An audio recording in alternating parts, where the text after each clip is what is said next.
Does your horse have a nickname? A name that sums up his personality better than his real name? If he does, he's not alone. In this episode of Barn Stories, we will learn the origins of the many nicknames given to one of the greatest racehorses of all time. Welcome to the Barn Stories podcast. I'm Lori Prinz, editor of Equus Magazine. And I'm managing editor Christine Barakat.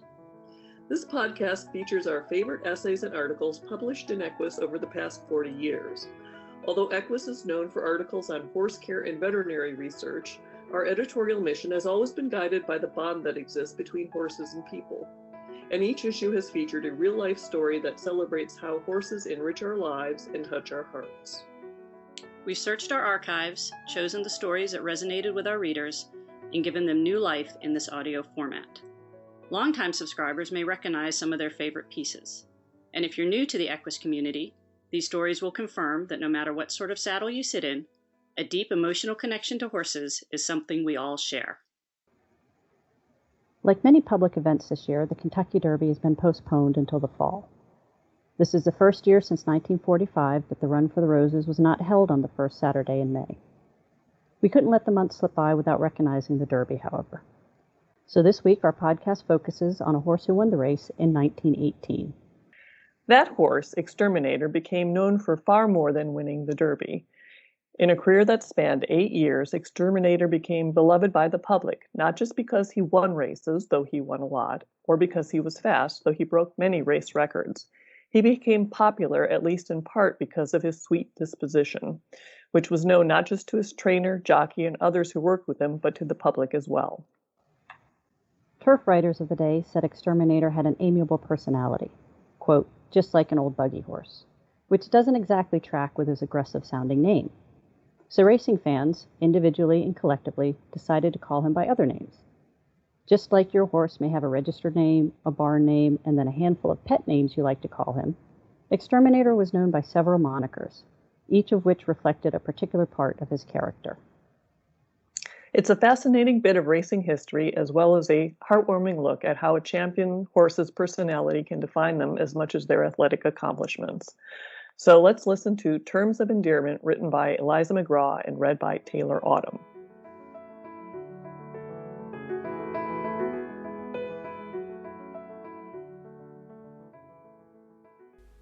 Horse people may bestow more nicknames than anyone else.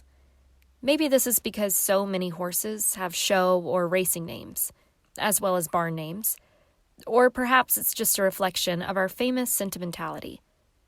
My family's mare is registered with the American Paint Horse Association as Dude's Cupid Prize, but we call her Sugar. My gelding's halter plate read, Win in Rome, but he was Romeo around the barn, and always the bear to me. Because turf riders, fans, and trainers all gave him nicknames, the 1920s racing champion, Exterminator, may have had the most ever. His 1918 Kentucky Derby victory represented only the beginning of his extraordinary career. He started in 99 races, won 50, and became one of the most beloved racehorses of all time. Fans focused on his uncannily human interactions.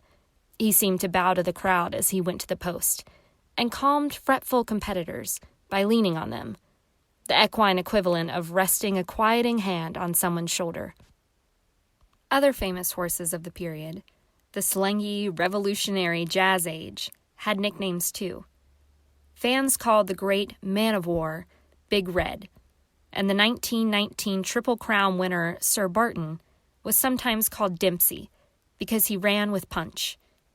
But none had as many as Exterminator, and many of his referred to his outsized frame. Stable boys who worked with Henry McDaniel called Exterminator Slim. To turf riders, Exterminator was the big train because he gained steam as he ran, or the galloping hat rack because of his ribby anatomy. They called him Cassius because he was lean and hungry, as Shakespeare described Julius Caesar's rival.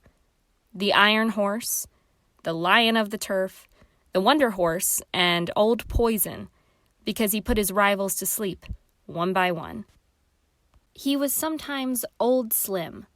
The old was a contemporary endearment modification, like Jay Gatsby's habitual Old Sport in F. Scott Fitzgerald's 1925 novel, The Great Gatsby. But I think this, too, had to do with Exterminator's appearance. Even when he was young, the gelding had a kindly, almost elderly-looking expression, with thumbprint hollows above his eyes that belied his substantial, youthful strength.